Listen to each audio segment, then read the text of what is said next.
ta ca kênh sầm mốc bận đa mau bị mù là hai đầu vậy khla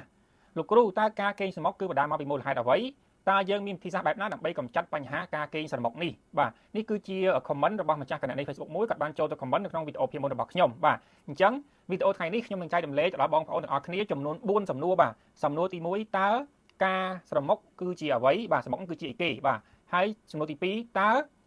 សរមុខហ្នឹងគឺវាមានមូលហេតុមកពីអ្វីខ្លះបាទហើយសំណួរទី3តើនៅពេលដែលសរមុខហ្នឹងទៅមានបញ្ហាឬផលវិបាកអ្វីខ្លះអញ្ចឹងណាបាទហើយសំណួរទី4គឺវិធីសាស្ត្រព្យាបាលថែទាំក៏ដូចជាវិធីសាស្ត្រកម្ចាត់នៃបញ្ហានៃការស្រមុកនេះផងដែរបាទសំណួរទី1តើការស្រមុកគឺជាអ្វីបាទចម្លើយការស្រមុកគឺជាសំឡេងស្អកតិចឬស្អកខ្លាំងដែលវាកើតមានឡើងនៅពេលដែលខ្យល់បាទលំហូរខ្យល់នឹងឆ្លងកាត់ជាលិកាដែលកំពុងសម្រាកនៅក្នុងបំពង់ករបស់អ្នកបាទដែលបណ្ដាលឲ្យជាលិកាទាំងនោះមានសភាពញ័រនៅពេលដែលអ្នកកំពុងដកដង្ហើមនៅពេលគេងនឹងតែម្ដងបាទមនុស្សស្ទើរតែគ្រប់គ្នាគឺស្រមុកនៅពេលនេះឯងប៉ុន្តែសម្រាប់មនុស្សមួយចំនួនទៀតវាអាចជាបញ្ហារ៉ាំរ៉ៃបានផងដែរបាទ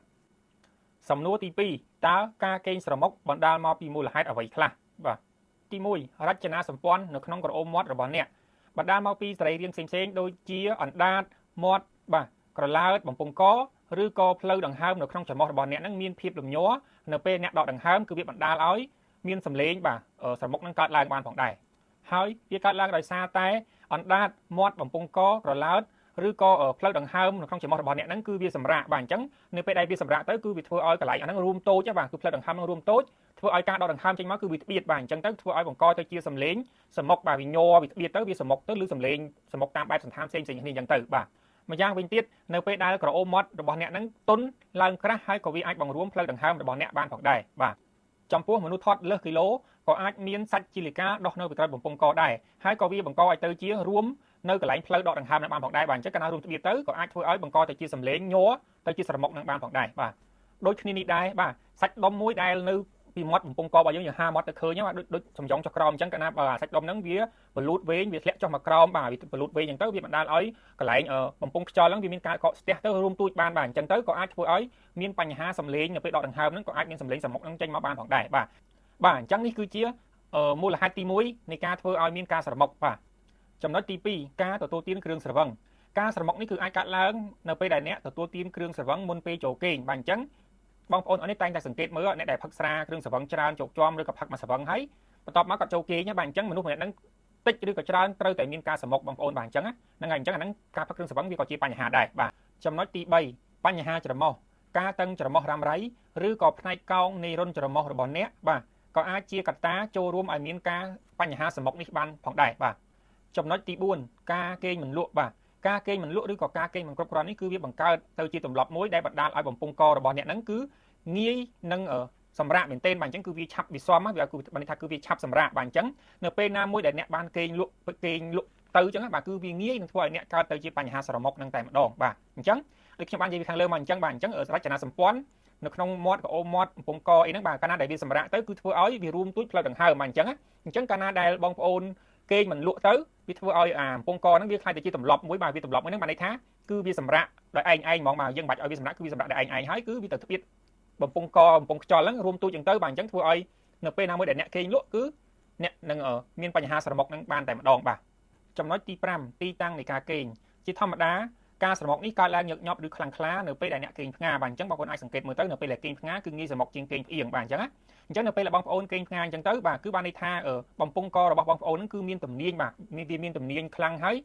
គឺវាបង្កឲ្យទៅជារួមតូចនៅផ្លូវដង្ហើមរបស់អ្នកបាទអញ្ចឹងនៅពេលដែលគេងលក់ផ្លូវដង្ហើមនឹងដកខ្យល់ចេញមកគឺវាត្បៀតវានឹងបង្កទៅជាសម្លេងស្រមុកបានយ៉ាងងាយតែម្ដងបាទចំណុចទី6លើសទម្ងន់ចំពោះអ្នកធាត់លើសទម្ងន់លើសគីឡូនេះគឺងាយនឹងស្រមុកជាងអ្នកធម្មតាបាទអញ្ចឹងគឺងាយច្រើនជាងបាទហើយម្យ៉ាងទៀតហ្នឹងក៏ងាយនឹងធ្វើឲ្យមានអាការៈបញ្ហាស្ទះផ្លូវដង្ហើមបានផងដែរបាទអញ្ចឹងអ្នកដែលធាត់គឺអាចសម្គាល់មើលខ្លួនឯងបានបាទចំណុចទី7មានប្រវត្តិគ្រួសារនៃការគេងស្រមុកឬក៏ស្ទះផ្លូវដង្ហើមនៅពេលគេងបាទកត្តាដំណពូជគឺជាហានិភ័យដែលអាចកើតមានឡើងសម្រាប់ការគេងស្រមុកនិងការគេងមិនដកដង្ហើមនេះផងដែរបាទចំណុចទី8អាយុការស្រមុកគឺជារឿងធម្មតានៅពេលដែលអ្នកមានអាយុកាន់តែច្រើនបាទអញ្ចឹងបានន័យថាអ្នកអាយុចាប់ពីក្មេងឡើងទៅច្រើនទៅពីមួយថ្ងៃទៅមួយថ្ងៃពីឆ្នាំទៅឆ្នាំទៅវាអាចបណ្ដាលឲ្យមានអាការៈរោគស្រមុកនឹងបានផងដែរបាទវាកើតឡើងដោយសារតែសម្លេងនៃសាច់ដុំបំពង់កមានការថយចុះហើយវាបណ្ដាលឲ្យផ្លូវដង្ហើមនឹងរួមតូចតែម្ដងបាទអញ្ចឹងកាលណាដែលរួមតូចហើយគឺធ្វើឲ្យមនុស្សហ្នឹង បង្កទៅជាបញ្ហាស្រមុកនឹងតែម្ដងបាទចំណុចទី9បញ្ហាសុខភាពជំងឺទូទៅការកកស្ទះនៃរន្ធច្រមុះដោយអាឡែស៊ីនិងជំងឺផ្ដាសាយគឺវាបណ្ដាលឲ្យមានការរារាំងលំហូរខ្យល់ដែលឆ្លងកាត់នៅក្នុងមាត់របស់អ្នកឬក៏ក្នុងរន្ធច្រមុះរបស់អ្នកបង្កឲ្យទៅជាមានការត្បៀតនៅបំពង់ខ្យល់ឬក៏កន្លែងដកដង្ហើមរួមតូចអញ្ចឹងបាទផ្លូវដង្ហើមរួមតូចអញ្ចឹងបង្កឲ្យទៅជាមានបញ្ហាកេងស្រមុកនេះតែម្ដងបាទចំណុចទី10ស្ត្រីដែលមានផ្ទៃពោះក៏អាចបណ្ដាលឲ្យមានបញ្ហាការស្រមុកនេះដែរបាទគឺដោយសារតែគាត់នឹងមានការប្រែប្រួលអរម៉ូននៅក្នុងខ្លួនរបស់គាត់បាទចំណុចលេខ1ដល់ចំណុចលេខ10នេះវាគឺជាមូលហេតុដែលធ្វើឲ្យបងប្អូនទាំងអស់គ្នានឹងកេងស្រមុកបាទអញ្ចឹងសូមកត់ចំណាំទាំងអស់គ្នាបាទសំណួរទី3តើការកេងស្រមុកបង្កឲ្យមានផលវិបាកឬក៏ផលរំខានអ្វីខ្លះបាទចម្លើយចំណុចទី1ធ្វើឲ្យអ្នកដែលកេងស្រមុកហ្នឹងគឺងងុយគេងនៅពេលថ្ងៃខ្លាំងបាទអញ្ចឹងបានន័យថាអ្នកដែលកេងស្រមុកពេលយប់ពេលស្អែកឡើងពេលថ្ងៃដែលពេលគាត់ធ្វើការហ្នឹងគឺគាត់តែងតែមានអាការៈថាថ្ងៃហ្នឹងងុយតែដេកងុយតែគេងអញ្ចឹងបាទអញ្ចឹងអ្នកដែលងុយគេងពេលថ្ងៃឡើងខ្លាំងបានន័យថាយប់ឡើងគាត់មានបញ្ហាកេងស្រមុកហើយបាទចំណុចទី2ងាយឆេវឆាវងាយខឹងងាយមួម៉ៅអីចឹងណាបងប្អូនបាទអញ្ចឹងអ្នកដែលកេងស្រមុកពេលយប់នៅពេលថ្ងៃឡើងគាត់មានអារម្មណ៍ប្រែប្រួលគាត់អត់សូវសប្បាយចិត្តគាត់និយាយថាអារម្មណ៍របស់គាត់ហ្នឹងគឺស្អីបន្តិចហ្នឹងគាត់ក៏ទ្រាំអារម្មណ៍អត់បានណាបាទគាត់មិនអាចត្រួតពិនិត្យអារម្មណ៍ខ្លួនឯងបានទេគាត់គឺងាយឆេវឆាវងាយខឹងងាយអីចឹងទៅបាទចំណុចទី3ពិបាកនៅក្នុងការផ្ដោតអារម្មណ៍បាទអញ្ចឹងបានថានៅពេលដែលផ្ដោតអារម្មណ៍ចង់អារម្មណ៍ធ្វើអីមួយចឹងទៅវាដូចជាតែសັບសសល់ដូចជាអត់នឹងថឹងដូចជាអត់ច្បាស់លាស់អីចឹងណាបាទអញ្ចឹងគឺធ្វើគាត់ពិបាកចង់អារម្មណ៍ធ្វើអ្វីមួយចឹងបងប្អូនបាទហ្នឹងក៏ជាបញ្ហានៃការស្រមុកដែលគាត់បានកេងស្រមុកពីពេលយប់នឹងមកដែរបាទចំណុចទី3បង្កហានិភ័យឲ្យងាយកើតទៅជាជំងឺលើសឈាមជំងឺបេះដូងនិងជំងឺដាច់សរសៃឈាមខួរក្បាលបានផងដែរបាទអាហ្នឹងវាជាផលវិបាកបងប្អូនបាទចំណុចទី4គឺចូលចិត្តប្រែខ្លួនញឹកញាប់នៅក្នុងកំឡុងពេលគេងបាទម្ដងគេងផ្ងាម្ដងគេងផ្អៀងម្ដងគេងផ្កាប់អីចឹងទៅបាទអញ្ចឹងណាអញ្ចឹងអ្នកដែលគេងស្រមុកហ្នឹងគឺគាត់ប្រែប្រួលខ្លួនញឹកញាប់ជាងអ្នកដែលគេងធម្មតាបាទចំណុចទី6នៅពេលដែលក្រោកពីគេងឬក៏ភ្ញាក់ពីគេងហ្នឹងគឺមានបញ្ហាស្ងួតកឬក៏ឈឺបំពង់កបាទអញ្ចឹងអ្នកដែលគេងស្រមុកយប់ឡើងព្រលឹមឡើងក៏អាចធ្វើមានបញ្ហាឈឺកឬក៏ស្ងួតបំពង់កនឹងបានផងដែរបាទចំណុចទី7គឺអស់កម្លាំងនៅពេលថ្ងៃបាទអញ្ចឹងបងប្អូនដែលគេងស្រមុកពេលយប់ក៏តែងតែមានអារម្មណ៍នៅពេលថ្ងៃតែងតែមានអារម្មណ៍ថាទន់ដៃទន់ជើងមិនសូវមានកម្លាំងកំហែងដូចអត់ស្រស់ស្រាយអញ្ចឹងបងប្អូនបាទអញ្ចឹងអាហ្នឹងក៏វាបណ្ដាលឲ្យទៅជា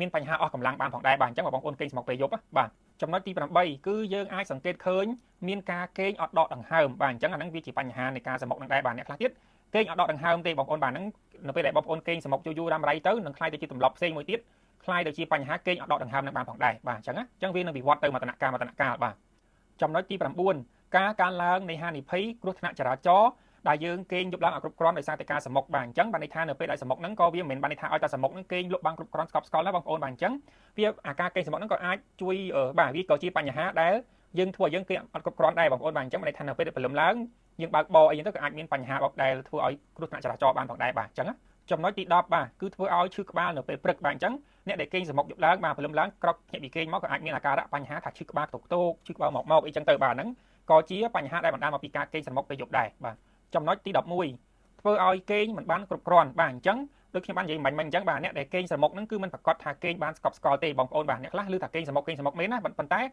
អាសាច់នៃការគេងឬក៏អារម្មណ៍ខួរក្បាលដែលសម្រាប់នៅពេលគេងហ្នឹងគឺវាអត់បានសម្រាប់ទេពេលខ្លះបងប្អូនបាទអញ្ចឹង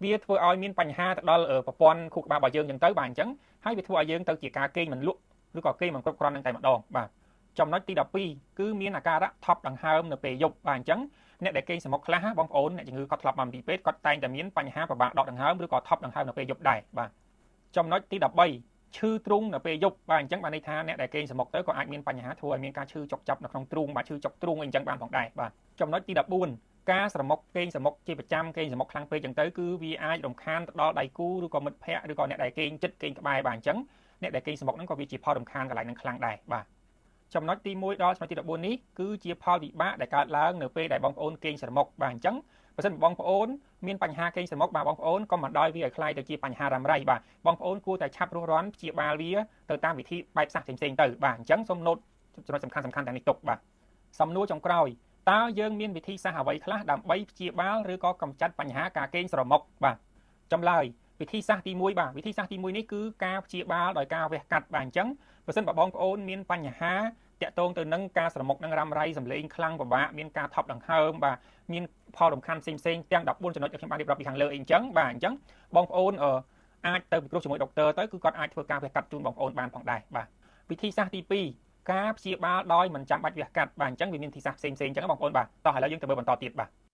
ចំណុចទី1ជៀសវាងការប្រើប្រាស់ថ្នាំសេដាធីវបាទថ្នាំសេដាធីវនេះគឺជាថ្នាំរងាប់អារម្មណ៍ ឬក៏ថ្នាំបំបត្តិការឈឺចាប់បាទអញ្ចឹងបងប្អូនមិនគួរកប់បីទៅ pharmacy ទិញថ្នាំរងាប់អារម្មណ៍ហ្នឹងមកលេបដោយខ្លួនឯងដោយគ្មានវិជ្ជាបញ្ជាទេអញ្ចឹងណាបាទអញ្ចឹងឬក៏បងប្អូនកំពុងតែប្រើប្រាស់ថ្នាំរងាប់អារម្មណ៍ថ្នាំងុយដេកបាទឬក៏ថ្នាំ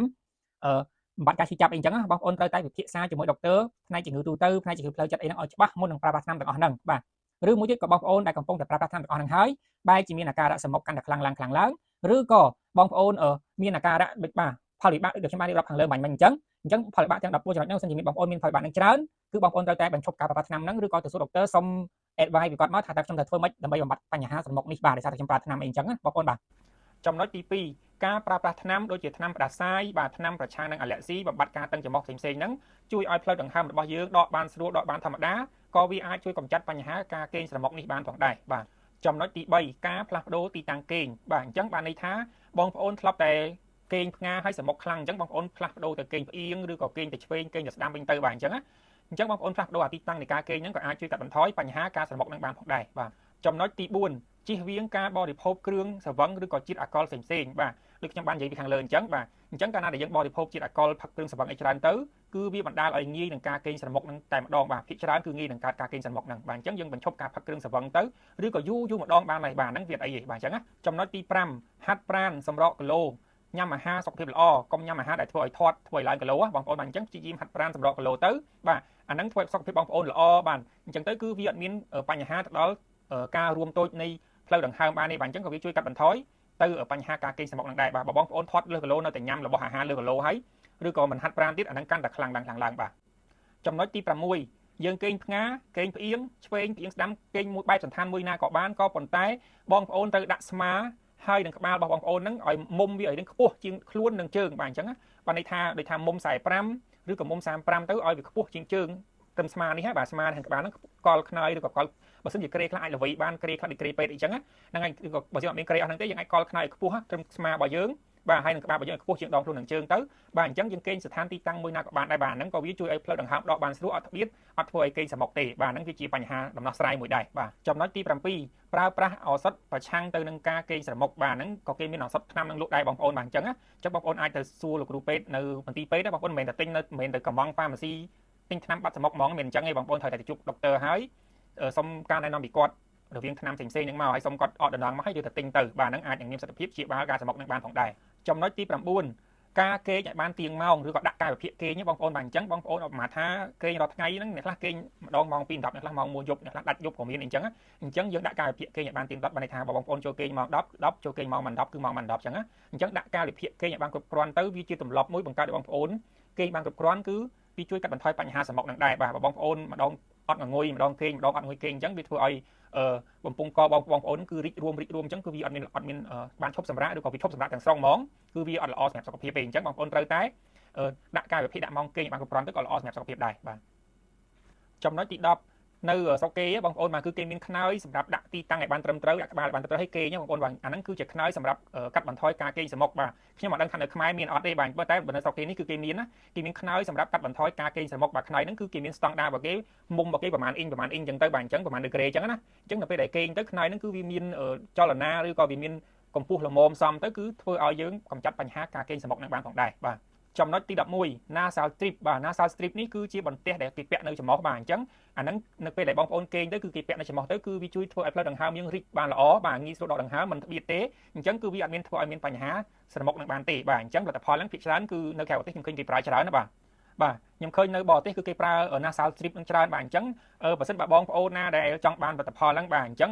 អាចកំងបានមួយខែក្រោយខ្ញុំដឹកទៅដល់ខ្មែរបាទខ្ញុំផ្ញើពីស្រុកគេទៅខ្មែរអញ្ចឹងបងប្អូនអាចកំងពីpage របស់ខ្ញុំដាក់ link នៅខាងលើនេះបាទគឺឈ្មោះថា Love Healthcare បាទឬក៏ដាក់ link ខាងលើបងប្អូនអាចចុច link បានបាទបងប្អូនចង់កំងផលិតផលដែលពាក់នឹងច្រមុះហ្នឹងពេលគេងជប់ដើម្បីកុំឲ្យគេងស្រមុកហ្នឹងគឺអាចតាក់ទងបានមួយខែគឺខ្ញុំអាចកំងទៅដល់ខ្មែរបានបាទអញ្ចឹងណាសរុបមកវិញបាទដែលខ្ញុំបានរៀបរាប់បំបញ្ញមិញនេះវាគឺជាដំណោះស្រាយខ្លះៗដោយការព្យាបាលដោយមិនចាំបាច់វះកាត់បងប្អូនបាទអញ្ចឹងបងប្អូនអាចមើលតាមនឹងទៅត្រូវមួយណាបងប្អូនអាចធ្វើបានកន្លែងណាធ្វើកន្លែងហ្នឹងទៅបាទអញ្ចឹងវីដេអូរបស់ខ្ញុំក៏បានដល់ទីបញ្ចប់ហើយដែរបើសិនបងប្អូនមានចម្ងល់អ្វីដែលមិនយល់អាចទម្លាក់ comment សួរក្នុងវីដេអូនេះបានបាទខ្ញុំមានពេលទំនេរខ្ញុំនឹងចែករំលែកទៅកាន់បងប្អូនទាំងអស់គ្នាបាទអរគុណច្រើនបងប្អូនអរគ្នាជួយ share ទៅកាន់អ្នកដទៃបានឃើញផងបាទបាយបាយ